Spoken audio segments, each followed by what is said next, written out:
Welcome to the Grateful American series, an interactive multimedia program designed to restore enthusiasm in American history for kids and adults too. Creator of this series is David Bruce Smith, an author and publisher here in Washington, D.C. I'm Hope Katz-Gibbs, your co-host, founder of Incandescent Public Relations and Incandescent TV. We are here today at Montpelier with Kat Imhoff, who has been the president of the Montpelier Foundation since January 2013. For the 5 years before she became the director of the Montpelier Foundation, Kat served as the state director for the Nature Conservancy in Montana, where she led the organization's Montana Legacy Project, the purchase of more than 300,000 acres for nearly $500 million. Before that, she was the chief operating officer and vice president of the Thomas Jefferson Foundation at Monticello, heading special initiatives and leading the team that created the new visitor center. That is quite a legacy. Thank you so much for having us, Kat. It's wonderful to have both of you here. So before we launch into our Q&A, let's tell the audience a little bit more about James and Dolley Madison. After a brief courtship spanning the spring and summer, 26-year-old widow Dolley Payne Todd married 43-year-old Congressman James Madison on September 15, 1794. As Madison continued to rise in the political ranks, first as Thomas Jefferson's Secretary of State and then as two-term President of the United States from 1809 to 1817, Dolley served as a dynamic political partner, national hostess, and First Lady. In fact, Thomas Jefferson was a widower, and Dolley assisted him with the social functions of the administration. Her first husband, unfortunately, died of yellow fever in 1793. After Madison's stint as president, James and Dolley retired to Montpelier in 1817, where they managed a large plantation, entertained hundreds of visitors, and jointly edited Madison's significant political papers, including his notes on the Constitutional Convention. Madison predeceased Dolley by 13 years, after which she traveled back and forth between Montpelier and Washington, D.C., before permanently settling in the nation's capital in 1844. Kat, James Madison has been called the father of the Constitution, but most people don't know that. Can you elaborate on that? Oh, I would love to, because I do think that's one of those we always hear, not only father of the Constitution, but architect of the Bill of Rights. And I believe more than any other individual that Madison is responsible for not only composing the Constitution, but also the ratification of the Constitution. Let's just think about what that time period that he was living in.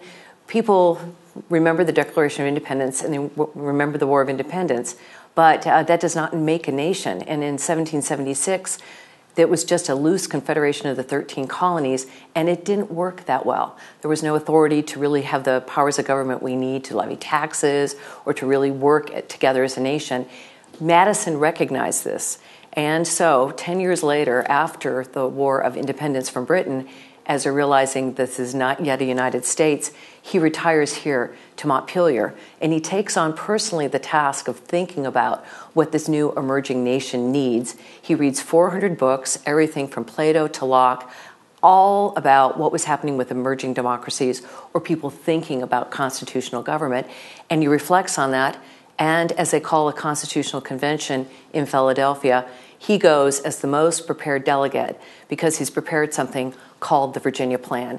And that becomes the basis for the big debates and conversations in Philadelphia. And that all really started here at Montpelier in the mind of 35-year-old James Madison. Not only that, he gets to be the father of the Constitution because he becomes the scribe of the convention. He writes all the notes. There's other people, but he writes the most complete set of notes, and he never misses a day during the convention. Then he becomes the advocate for getting the Constitution passed. And he does this in concert with Alexander Hamilton, John Jays. These might not be names that people, always reflect on, but the three of them put together something called the Federalist Papers. And those were really the arguments convincing Americans that they should take a look at passing this U.S. Constitution. And he stumps for the Constitution. It gets passed, though not without his valiant efforts in Virginia as he really fights with Patrick Henry to get the ratification. Virginia almost didn't sign on to the U.S. Constitution, and he really is born, imagined here at Montpelier. But it goes even further. Not only is he part of getting the Constitution passed, he goes on to become a champion for the Bill of Rights, which are the first 10 amendments to the Constitution. And that was really, as you'll see in Madison's life, he always figuring out how to bring people in, how to have compromise. And he was able to get the Constitution because of the Bill of Rights. And that's what a lot of Americans, kind of think about. They remember freedom of speech, freedom of religion, right to a jury trial, this ability not to have search and seizure without due process. Those all derive from the Bill of Rights. He remains a guardian of the Constitution in his entire life, whether it is in Congress, it's in the debates, it's behind the scenes, when he is serving under Jefferson, and then obviously when he's a two-term president. But as importantly, in his retirement years at Montpelier, he is the sage, he is the bulwark, he's the person who stands behind the Constitution, and that's why he's considered father of the Constitution. Every kid knows about Dolly. They know that she rescued Gilbert Stuart's painting of George Washington. They know that she was a great hostess, a great first lady, probably the first Pearl Mesta. But most people don't remember anything in particular about him. So how do you make him more identifiable to kids? Well, wonderful question, David. And I think it goes back to the fact that when you really think about what did Madison leave us, and what he left us is this form of government that we can continue to adapt, that evolves, that changes, and that is current today. And you hear people talking all the time, issues of privacy, freedom of religion. These all are come up in common conversations. They're on the kind of the headlines in the news. And that's what I think kids, young people, all of us pay attention to. So the fact we've got to make a better link between James Madison's importance, the reason behind the Constitution, his work on the Constitution, and why it is so relevant today. I think that's the corollary that we need to draw better. You're watching the Grateful American series. Check us out at www.gratefulamericans.com. We'll talk to you soon.